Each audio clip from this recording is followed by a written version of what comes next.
asking the questions that matter, lighting the fire to scatter, dancing with thoughts that flatter,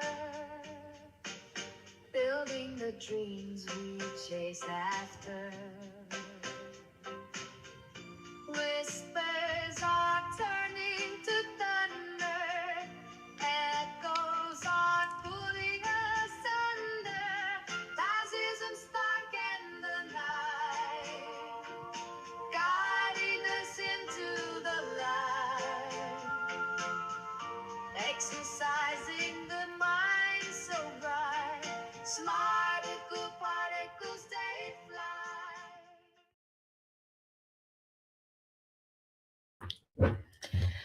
Good afternoon. Good afternoon. Thank you for joining me here for Tazisms as we have yet another series of updates regarding the Epstein Maxwell files. So, let's jump right into it.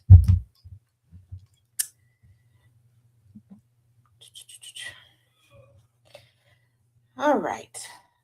Andrew Mountbatten Windsor reportedly made one final remark before being forced out.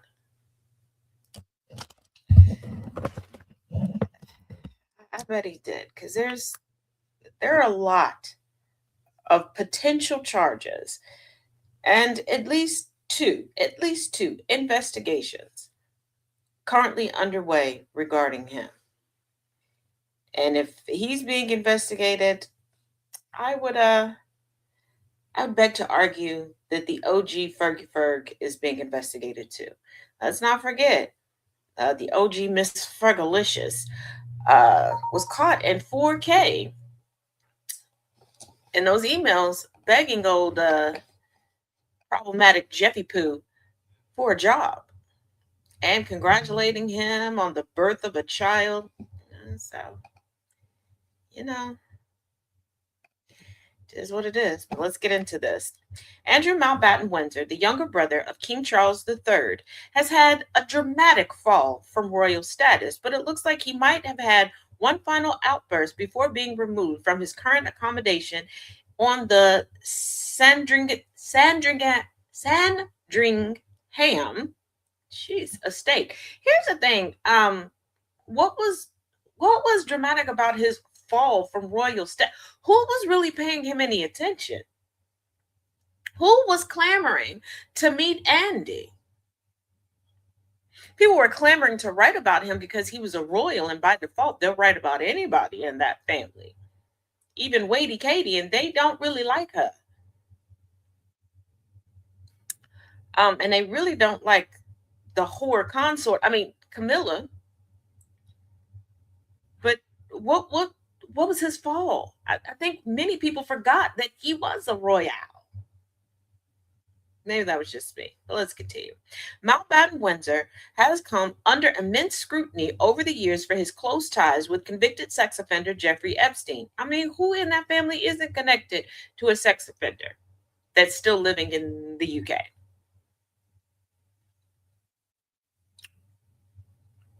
I mean, he was born of some sex offenders. If you know, you know. The king's young brother,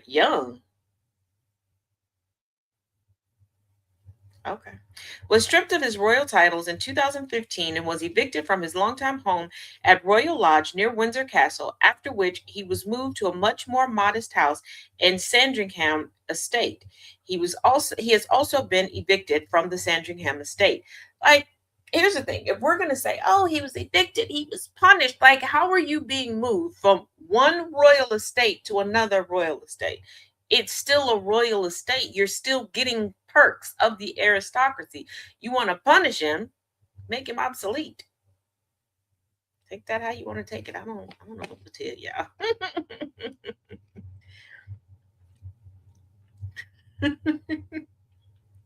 Do the quiz. Keith said nobody. Hey Jay. Like seriously, like who? Okay. I guess it, everybody. I say it all the time. Everybody has a public. It's just a matter of what the size is. But I really just cannot see anybody like out here, like for real, like, hey, um, are y'all keeping up to date on what Andrew is doing? Anybody check on Randa and it? Like, no, like there was a period of time where him and Fergie were the topic of conversation. But other than okay. Andrew lived at the Royal Lodge with Sarah Ferguson, the OG Fergie Ferg, despite the two being divorced in 1996. Once again, what was the point of divorcing him if y'all gonna keep up the same relationship and the same cohabitation?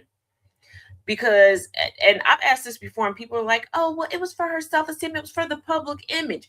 No, it wasn't. If everybody's still seeing y'all publicly together, and y'all still got all the same friends, and y'all still going to the same places together.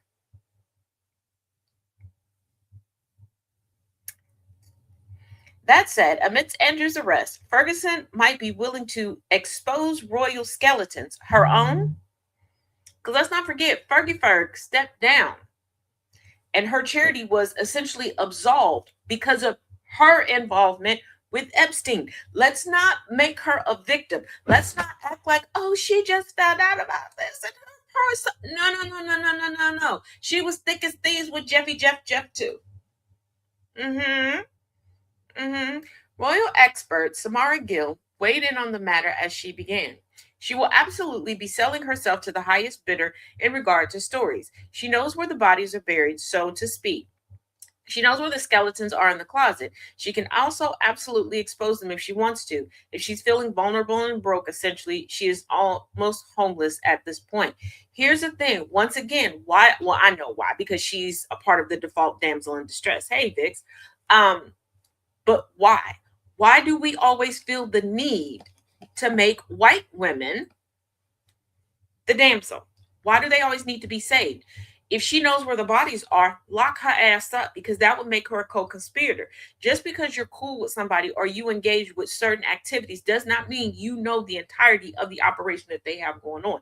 And once again, no, I'm not defending anybody. I'm not making excuses for people. I'm just telling it like a TI is. Okay. But if she does at this moment in time decide to speak up, do not give her a pass. Because if you've been sitting on this information this whole time and you still decided to be buddy buddy, you contacted Epstein to congratulate him on the birth of a son. You begged him for a job. You could have left 20,000 times over at this point, Fergie Ferg, but you didn't. There are so many things over the years she could have done to establish an income for herself.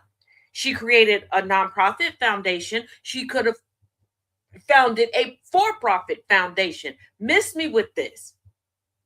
And all of these royal experts, for the most part, that are redacted of melanin, tend to be experts on protecting white women and their image. Full stop.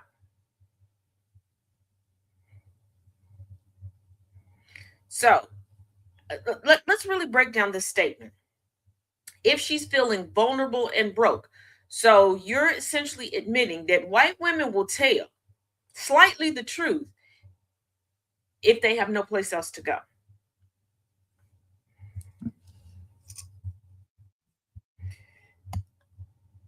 We're the men who claim that white women are just their preference. But you think every other woman, mostly black women, are out here trying to be gold diggers when y'all don't have no gold to dig.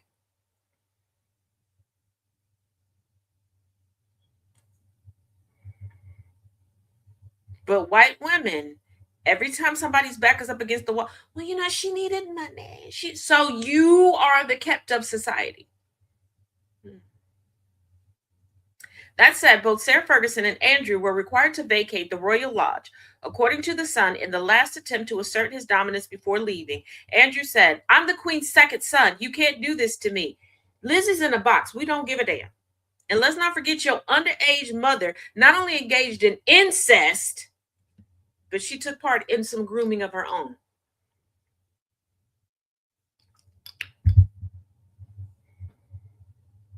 She just happened to be the groomer. If you know, you know. And not enough people are so proud, like, oh yeah, expose the men, expose the women. Please ask yourself and ask legacy media why they are making such a big deal about Mendelssohn being arrested, and Andrew Mountbatten Windsor being arrested. Why hasn't Ferguson been arrested? Why isn't there more news coverage regarding Ferguson? Because if Sarah was not guilty, why does she need to move? And don't say, well, technically she's not a royal anymore. She wasn't a royal when she was going through and living in their, using their accommodations for everything else since 1996. And they didn't make her move out. They could have said, you know what? Yeah, we stripped our brother, our uncle, our father of these titles, but Sarah is not involved in this. We're trying to protect her. You know, she's a victim. She's been hurt. They didn't. Are y'all ready to reconcile that none of this could be possible without white women? Just like what you're seeing in all other aspects of diabolical tyranny within the United States and, dare I say, the globe, it could not be accomplished without white women.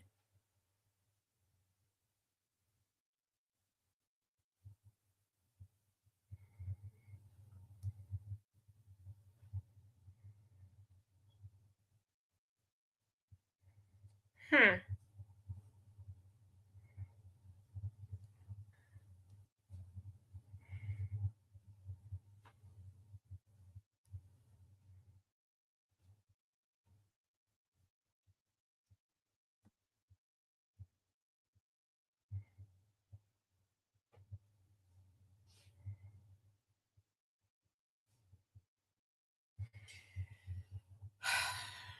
Now, Mark Epstein, the brother of Jeffrey Epstein, continues to talk.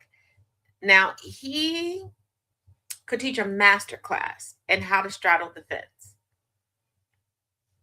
because no one's really asking him about his involvement, his knowledge of his brother's dealings, or why he tries to simultaneously appear as if he's for the victims while he's staunchly trying to defend his brother's reputation.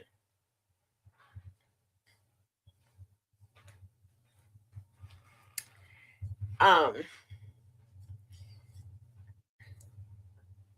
and I also want to throw this caveat out there.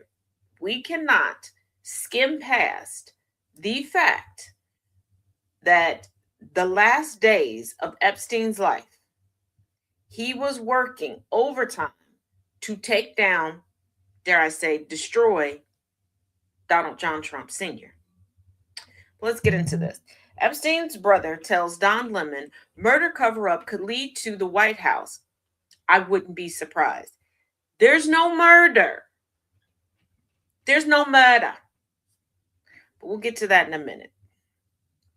In a February 2026 appearance on The Don Lemon Show, Mark Epstein raised questions about the 2019 jailhouse death of his brother, Jeffrey Epstein, suggesting that if there was a coordinated cover-up, it could reach as high as the White House. There are so many people who would believe this, but I need y'all to think about something. If every single day you're laughing about how freaking stupid Trump is, how would this have been pulled off? And what would this have accomplished? Because Epstein been dead. What did it stop? What investigation did it stop? And if you're going to kill Epstein, do you know how many other people you would have had to have offed in order to keep things hush hush? First of all, the only person that you could have killed that could have killed this story was Trump Sr. himself. Because along the way, even before people were talking so much publicly about the Epstein Maxwell files, Trump was already incriminating himself in sexual deviancy and crimes, in the criminality. Let's look at the track record. It was Trump's loose lips that began sinking this ship. There are thousands of victims worldwide. There are reporters and attorneys who already have a good chunk of the goods, so to speak. The victims themselves. What was killing Epstein going to do, except for avoid people getting justice from him? And we cannot skip over the context and the nuance of Epstein had already served 13 months in jail. He didn't like that. Leading up to his suicide, there was another suicide attempt that obviously did not work. It was not successful. Former cellmate of his has gone on the record multiple times saying, hey, I told him, do not kill yourself while I'm in this cell. I don't want to wake up to a dead body. I hear what you're talking about. I know what you've been trying to do. Don't do that shit while I'm in here. And people are like, well, it was a cover up. Did you look at the jail? Yeah. 2 guards were prosecuted because they lied to try to cover their ass about the circumstances regarding his death. There are a lot of people in a lot of prisons. This is not unique to this jail that don't do their job. They're underqualified. They take jobs at certain times so they can sleep on the job and not take it seriously. They were doing online betting and napping and all sorts of shit. But this man took the time to update his will, decide who the heirs of his estate were, who would be in control of his, all of these things. And at no point leading up to his arrest did he destroy any of the blackmail material that he had. His brother obviously didn't destroy it. The executors of his account of his estate did not destroy anything. This is why before the Epstein Transparency Act drops that began on December 19, 2025, we had the drop of emails. We knew about the birthday book. It's in his. And Mark Epstein is the one that released it. Everybody knows what Mark Epstein looks like, but now all of a sudden he's doing all these cryptic phone interviews and not showing his face and going, I'm afraid. If you're so afraid, then go somewhere and shut the fuck up.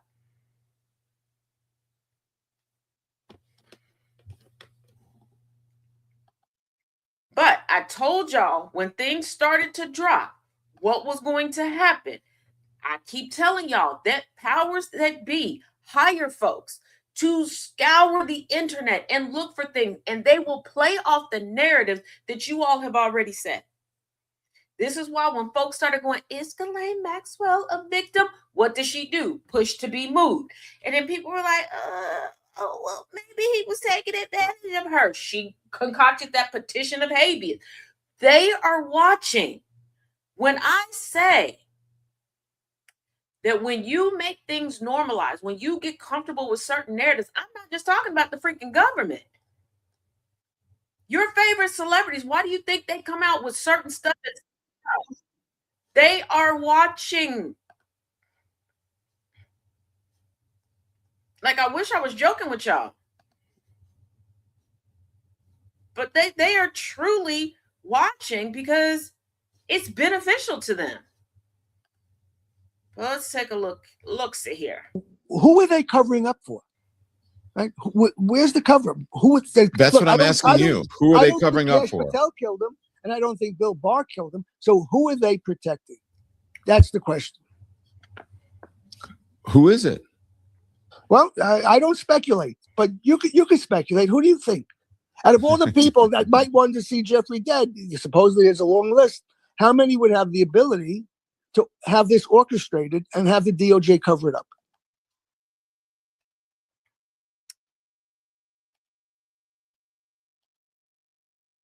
DOJ didn't start covering up anything until the Trump administration. I know there are a multitude of people that are trying to make you think that this is like a decades-long cover-up scheme with the Department of Justice. No. I need you all to learn the order of operations and what it takes for a case to make it up the chain of command to the Department of Justice. No. And keep in mind, Ghislaine Maxwell was left alive. The same evidence that could be used against Epstein was essentially used against Maxwell. It's in court records, it's in the transcripts, she's tried and convicted. Once again, what did the death of Jeffrey Epstein protect anyone from?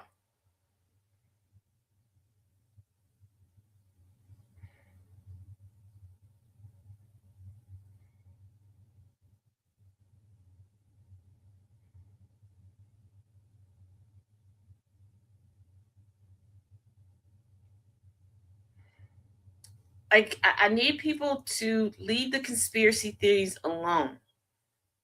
Life is always going to be more peculiar, more savage, more inhumane than fiction. This is why fiction and art leans upon real life. People will lie and go, yeah, I was inspired to do this crime because of a TV show that I watched. No, they already had it in their mind. You don't have to add any salaciousness to this story. There's not some great conspiracy. And also, I need you to realize that when you're doing this, one, you're showing your inherent biases. You're showing that you need in your mind for a white man to be the best of the best. Because you are trying to increase Trump's cranial capacity and workings. And you're also trying to act as if someone who was not qualified for any position he ever held outside a pedophile, that's the only thing he was qualified for, was better than what he was and was more powerful than what he was. And I'm also going to say something that you're going to want to push back on, but please don't. I want you to listen. I want you to take it in. You're also showing your male-centeredness because you all keep fighting from the reality that Epstein was a figurehead. For this to go on so long undetected, and remember, Kellen, a woman, was also involved. How do you think these girls were recruited? How do you think they got comfortable? How do you think they were taken in and out of the country as minors so effortlessly? Who do you think trained them? And this is in court documents and witness statements as well. Who do you think made them feel the most comfortable and the most fearful? The vast majority of the victims started to say that they started to have an affinity for Epstein. They started to get a little bit of Stockholm syndrome, and that's because of the women around, most notably Ghislaine Maxwell. And Ghislaine was the one that stepped in front and started threatening these girls. If you look back through the archives, especially the media archives, it's Ghislaine that, oh yeah, they're liars, they're prostitutes, they wanted the money. She was the one in the front. And right now, I want you to think, nobody was really afraid of Epstein. They'll lie about being around him. But they're treating Ghislaine Maxwell's fucking name like she's damn Candyman. Why is no one asking about the dealings with her? She's the international socialite that to this day is still married to a quite wealthy man.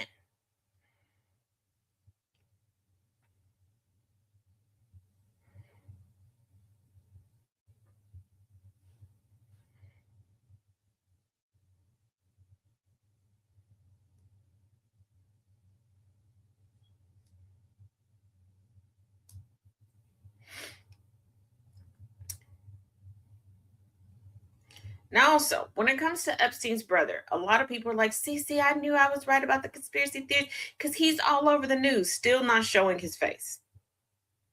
For the most part, still not showing his face. And I don't think enough people know this. A lot of times, these people are being paid to be on the news. And don't sit there and go, well, that's not true. My cousin's best friend's second removed ex-girlfriend was on the news once and she wasn't paid because she's a regular, degular, schmegular person.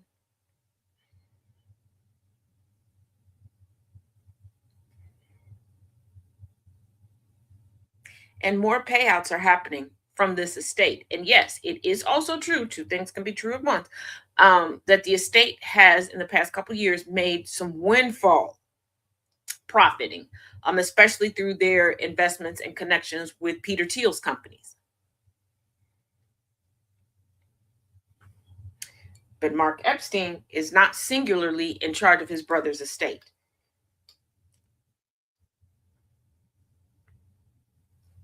And that takes us to this. Epstein's brother hangs up on Piers Morgan and Bizarro Phoner. These are questions I don't get into.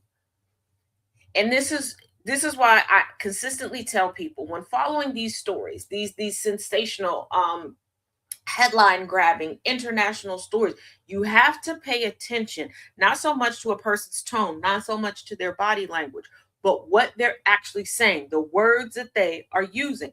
Because if I am fighting for justice for someone, whether someone I know personally or not, and I've gotten to know their story and I'm trying to get it out everywhere, why am I asking other people to speculate? Why am I getting upset when people are asking me to substantiate my claims, especially if I've had years and damn near unlimited finances and resources to get down to the nitty gritty of it all?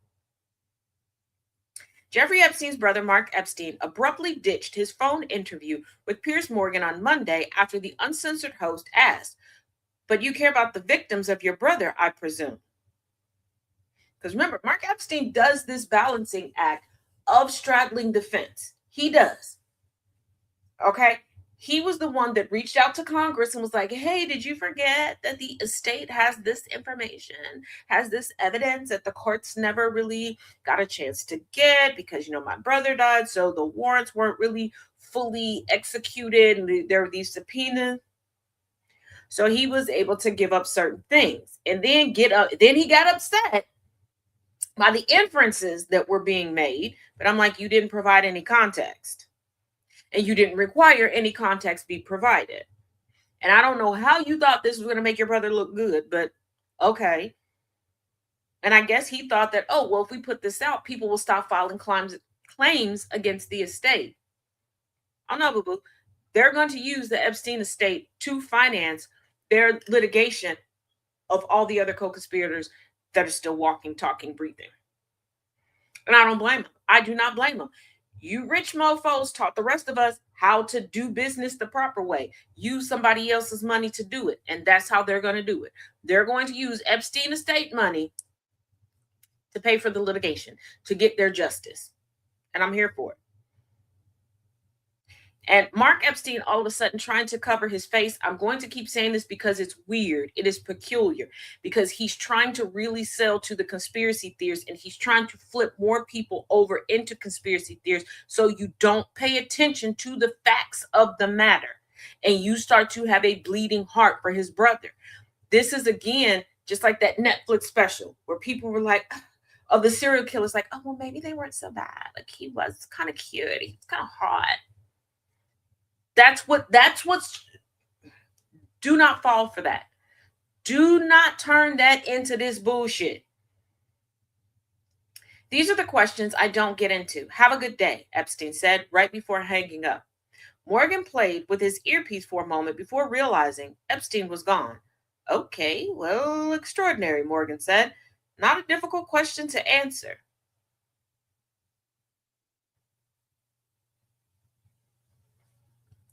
You don't want to admit that your brother had victims.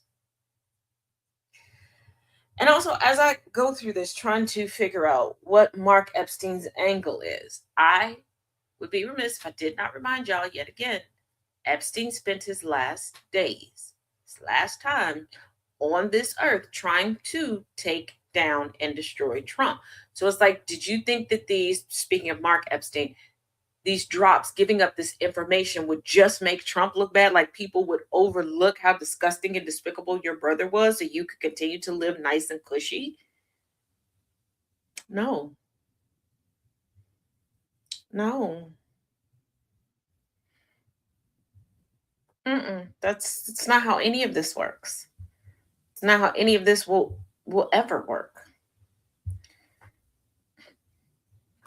It's sorry, not sorry. Now, coming in fresh off the presses today, NPR coming in with Justice Department withheld and removed some Epstein files related to Trump. Some. Do we need to review definitions again, class? The Justice Department has withheld some Epstein files related to allegations that President Trump Sr. sexually abused a minor, an NPR investigation finds. It also removed some documents from the public database where accusations against Jeffrey Epstein also mention Trump. Some files have not been made public despite a law mandating their release. These include what appears to be more than 50 pages of FBI interviews and notes from conversations with a woman who accused Trump of sexual abuse decades ago when she was a minor. NPR reviewed multiple sets of unique serial numbers appearing before and after the pages in question, stamped onto documents in the Epstein files database. FBI case records, emails, and discovery document logs in the latest tranche of documents published at the end of January. NPR's investigation found dozens of pages that appear to be cataloged by the Justice Department but not shared publicly. And side note, this is why I say be very careful with these document drops. Even when we were just getting document drops regarding MLK and JFK Sr. and things like that, and I kept telling you, there are people who will skim and people who will just make up things for the sake of clicks, likes, and views. You can't tell me that one person is going through 3 million pages of documents that quick and being able to give you accurate breakdowns. As I say, it's better to take your time and be as accurate as possible than to be swift and have to keep making corrections. And sometimes they don't even try to make the corrections. So absolutely not.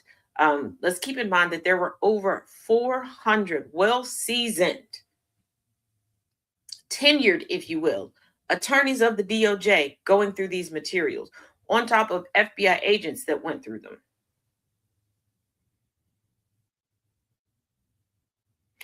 There are droves of staffers on Capitol Hill still combing through them.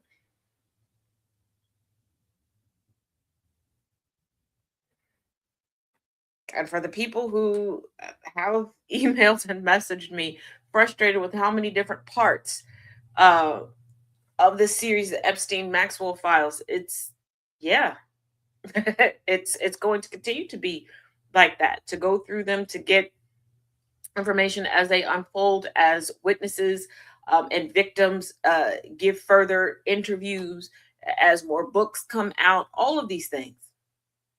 And no, I'm not going to try to rush through and pretend to have pieced it all together. No, just like right now, there are people lying through their teeth going, yeah, I found an Epstein baby. I found an Epstein baby. Even claiming that Zoran Mamdani is an Epstein baby. Zoran Mamdani, the Muslim man.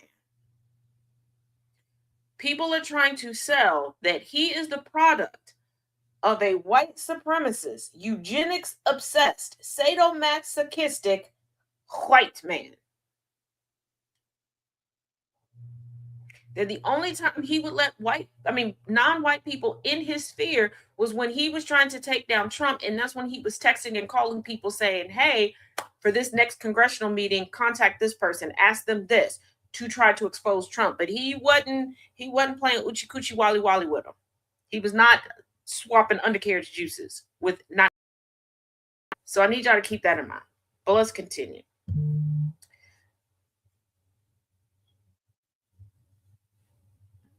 Hold on. The Justice Department declined to answer NPR's questions on the record about these specific files, what's in them, and why they are not published. After publication, the Justice Department reached out to NPR, taking issue with how its responses to questions were framed. You're a collection of attorneys. Oh, that's right. You let the best of the best go, or you push them out.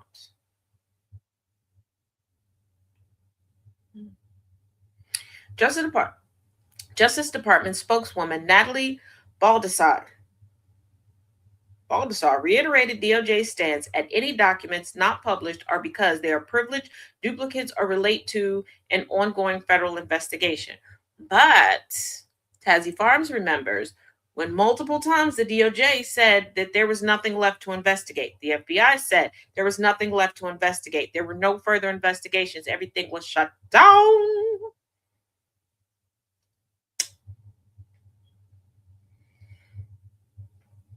Ghislaine Maxwell is out of appeals.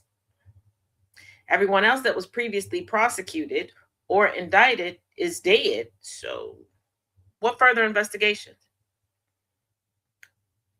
But if they're a part of investigations, I could believe that they're a part of international investigations. So DOJ, are you sending information out to these other jurisdictions, for the sake of transparency and justice for all? Because what happened to hashtag protect the children?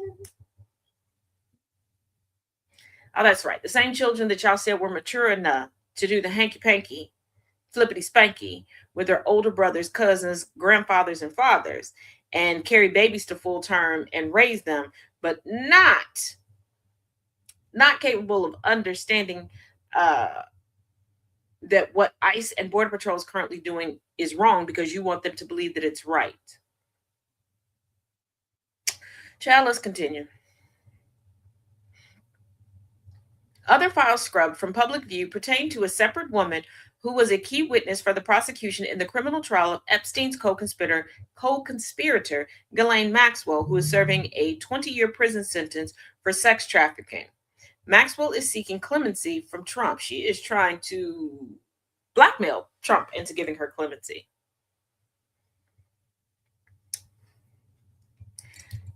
But here's the thing. Attorneys generals out there, come to the front. And y'all can carry this to your state's attorney general. Y'all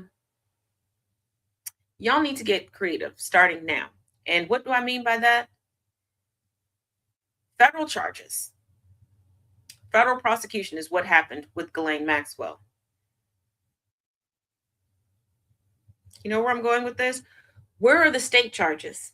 It's not too late. U.S. Virgin Islands. Where are those charges? Well, I believe that they're already working on that. And to the UK, the home,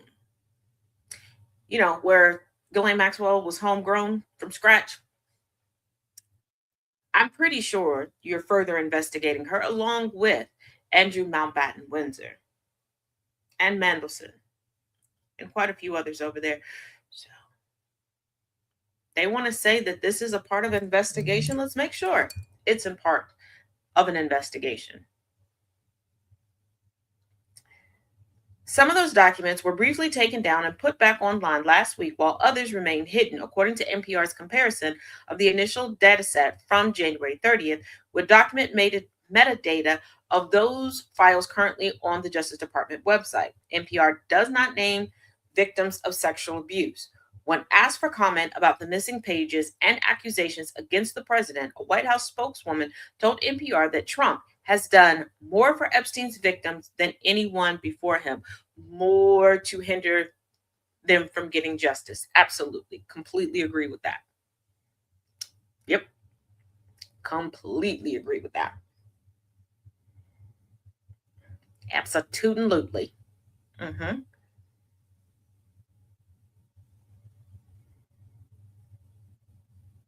Mm-hmm. Just as President Trump Sr. has said, he's been totally exonerated on anything related to Epstein. Since when? I keep a very tight schedule. I have incredibly immaculate notes regarding these things. I keep up with this because it's a job. When was he exonerated? He's never been exonerated of anything when it comes to sexual abuse.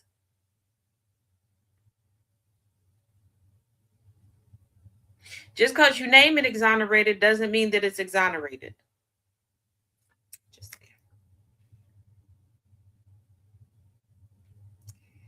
White House spokeswoman Abigail Jackson told NPR in a statement, and by releasing thousands of pages of documents cooperating with the House Oversight Committee's subpoena request, which you haven't, those documents in their entirety was supposed to be released publicly on December 19, 2025, not in tranches, not sporadically.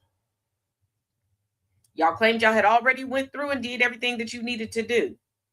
It was already confirmed that Trump already knew how many times his name were in the Epstein/Maxwell files this time last year.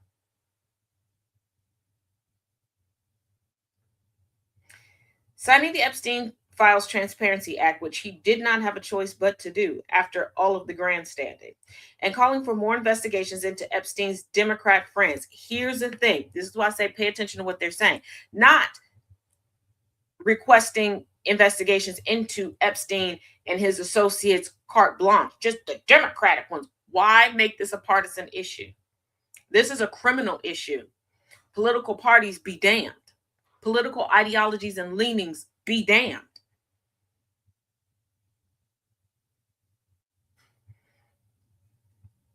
President Trump Sr. has done more for Epstein's victims than anyone before. No, it hasn't, because people before, for the most part, were ensuring that they didn't interfere with the judicial system. Meanwhile, Democrats like Hakeem Jeffries and Stacey Plaskett have yet to explain why they were soliciting money and meetings from Epstein after he was a convicted sex offender.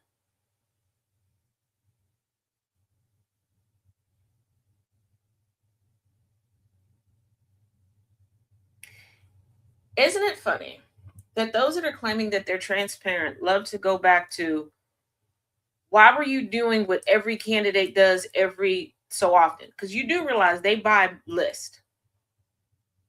And they tend to use automated systems to solicit donations. Once again, not making excuses, just giving you a glimpse at the order of operations. So you can fully understand and go through and digest these things properly. Okay, let's not tank the pool. Let's look at things in full context with as much nuance as we possibly can. Okay. That's the only way we can get to justice, is when we're on one accord with all the same information and we can look at things in totality. And when you are to the level where you are a politician working on Capitol Hill, or you've made it to the big leagues and you are part of the cabinet, you're working in the West Wing, there's staff for the staff for the staff for the staff that help you do what you do. Now, instinctively, and it's just easier to explain, we attribute and give people a pat on the back for a lot of things that in all technicality they don't do. But as far as requesting donations, making phone calls, no. Why do you think it's such a big deal? And they love to stick the cameras in their faces when presidential candidates or when governors, mayors, senators, representatives go and help, their favorite candidate on the race to POTUS Mountain make phone calls for the campaign trail, because that's not normal. That's not an everyday thing. You ever helped out with a PTO or boosters fundraiser? Then you know how things are delegated. Have a child that's a scout? Yeah. But notice how they always go to, well, you were soliciting campaign donations from him. Unless those campaign donations came with a side of pedophilia, what is your point?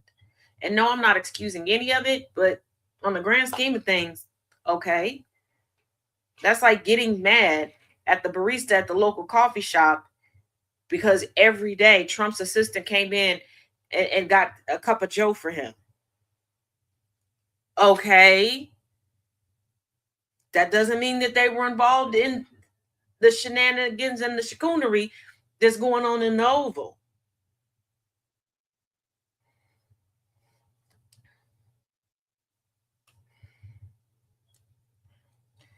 Now, according to the newly released files, the FBI internally circulated Epstein-related allegations that mentioned Trump in late July and early August 2025.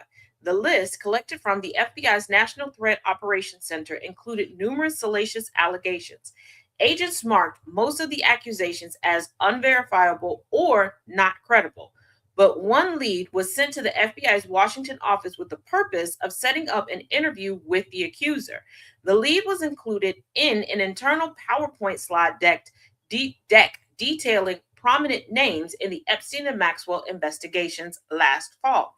The woman who directly named Trump in her abuse allegation claimed that around 1983, when she was around 13 years old, Epstein introduced her to Trump, who subsequently forced her head down to his exposed penis, which she supposedly bit. Well, according to court records, that's about all she could do with it.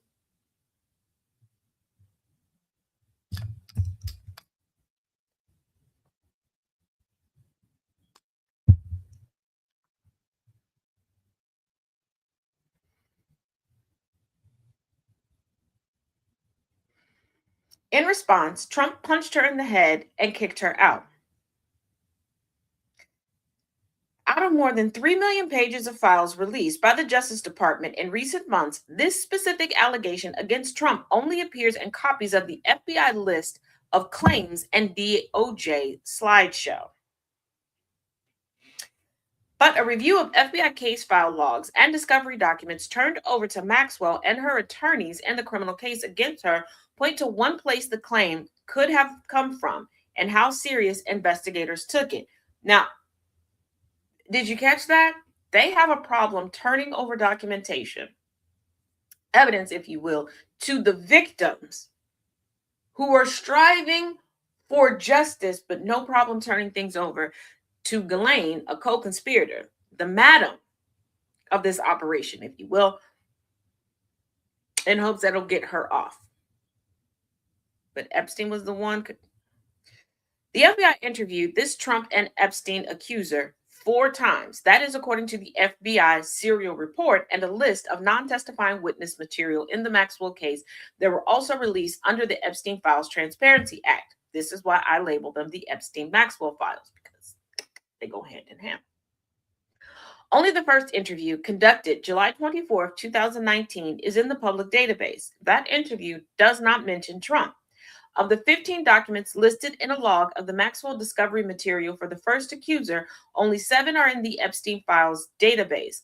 Those missing also include notes that accompany 3 of the interviews. The discrepancy in the file for the Trump accuser was first reported by independent journalist Roger Sollenberger. According to NPR's review of 3 different sets of serial numbers stamped onto the files, there appear to be 53 pages of interview documents and notes missing from the Epstein public database. In the first interview document, the woman discussed ways Epstein abused her as a girl, and in identifying him to investigators, showed a cropped photo of the disgraced financier. Her attorney said it was cropped because she was concerned about implicating additional individuals, and specifically any that were well known, due to fear of retaliation.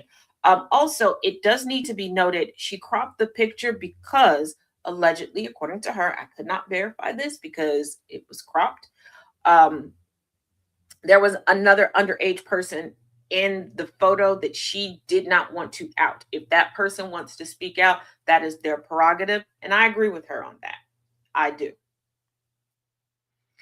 The FBI agents noted it was a widely distributed photograph of Epstein with Trump, a woman whose biographical details and description of Epstein's abuse found in the FBI interview also line up with details from a victim lawsuit. In the December 2019 filing, Jane Doe number 4 does not mention Trump, and the woman voluntarily dismissed her claims against Epstein's estate in December 2021. Attorneys for the accuser declined to comment.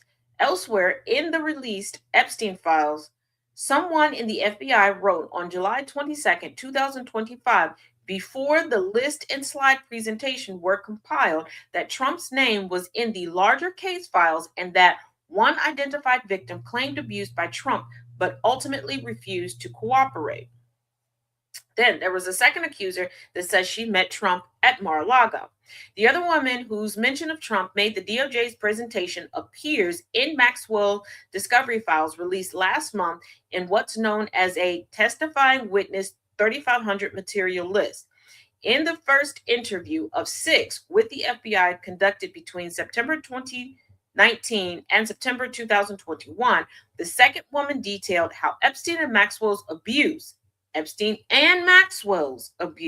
began while she was around 13 years old, attending the Interlochen Center for the Arts, and described how, at one point, Epstein took her to Trump's Mar-a-Lago club to meet him.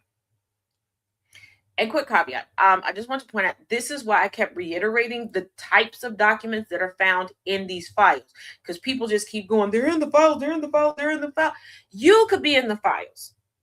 And before you got tasked, no, I couldn't. If somebody called the FBI hotline right now and said, hey, I have a tip regarding Epstein, and said your name, they'd have to write it down on a memo file. They'd have to put it over there. And I promise you, they would release it, because they're going to release any and everything with zero context to try to muddy the waters.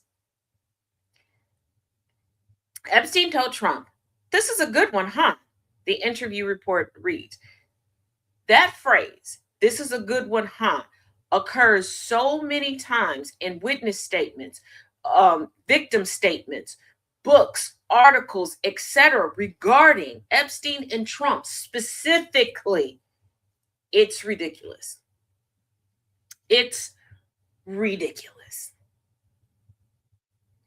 It is like they were treating these girls like produce.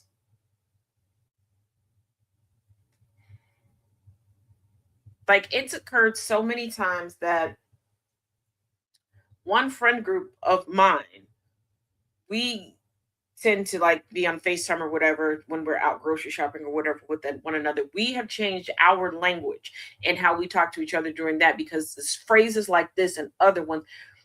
There's phrases that you don't think about, that you use commonly when running errands and everything, but it has changed something in our brain that we can't do that right now.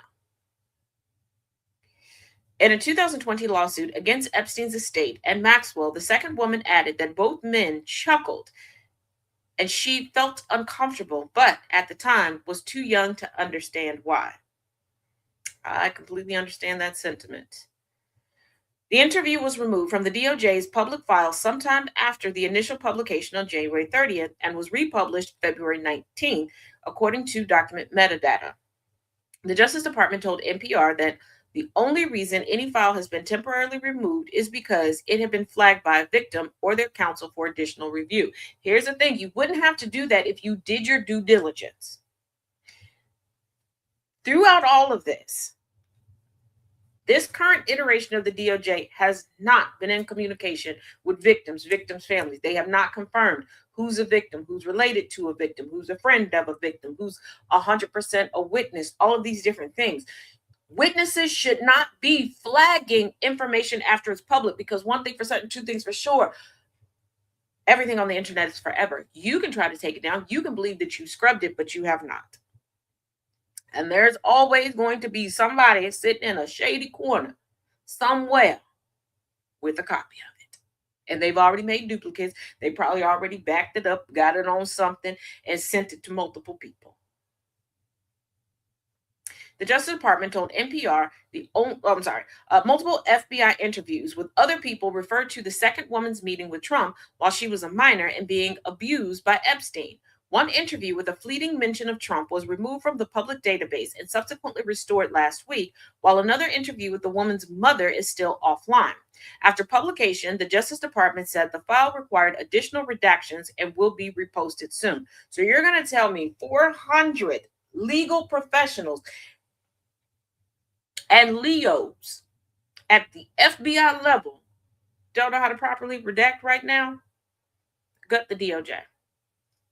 In that conversation, the mother recalled hearing that a prince and Donald Trump visited Epstein's house, which made her think that if they are there, then how would Epstein be a criminal, according to NPR's copy of the file that was first published. And I need y'all to stop thinking that somebody's position in life, somebody's title, means that they're better than.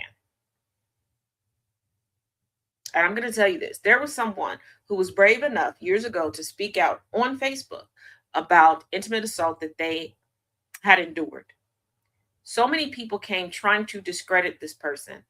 And the biggest defense that these people had was, no, that can't be possible. The person she's accusing is a minister. And the amount of people that went from supporting this woman to, oh, she's a liar, she got to be crazy, she got to have a mental problem, because of that is ridiculous. You think that a prince, a crown prince,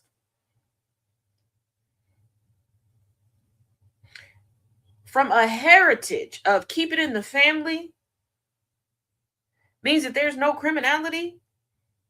The aristocracy is known for being thieves, not taking no for an answer, not adhering to consent.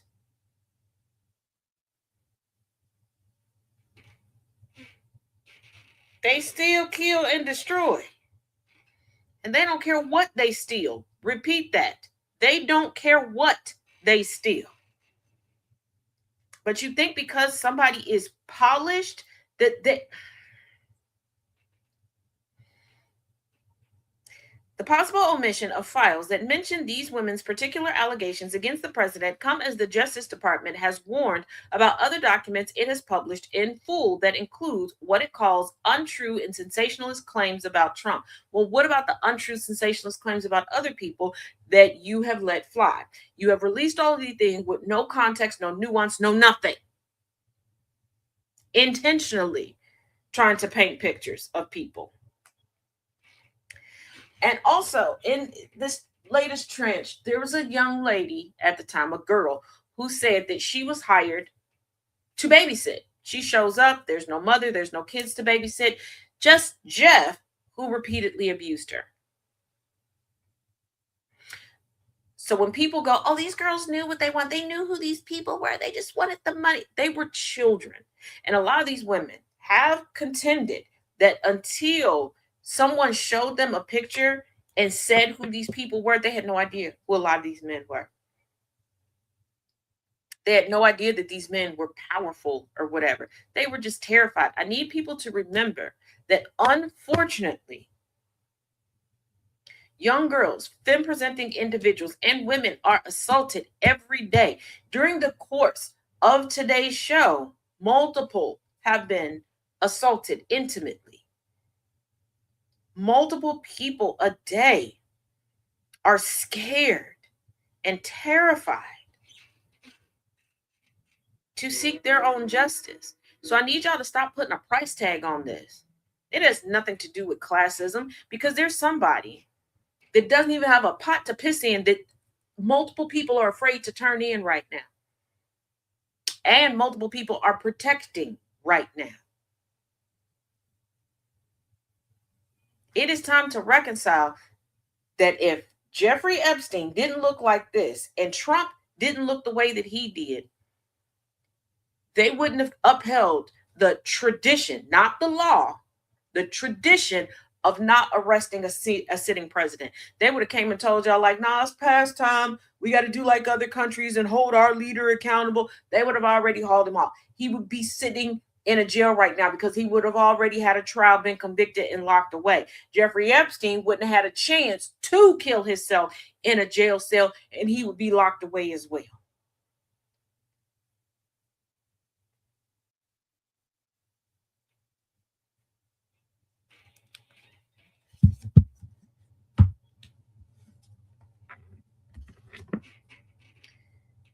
I tell people daily, whether on my news broadcast or in my discussions on race or in my history classes that I teach, the ricochets of racism never miss.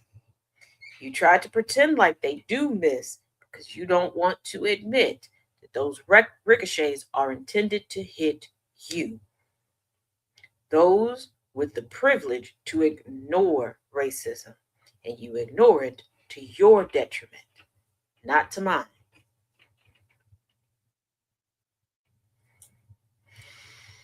But those are the updates that we have thus far for today. If you missed any previous updates, you can go to the playlist, Epstein/Maxwell files, etc.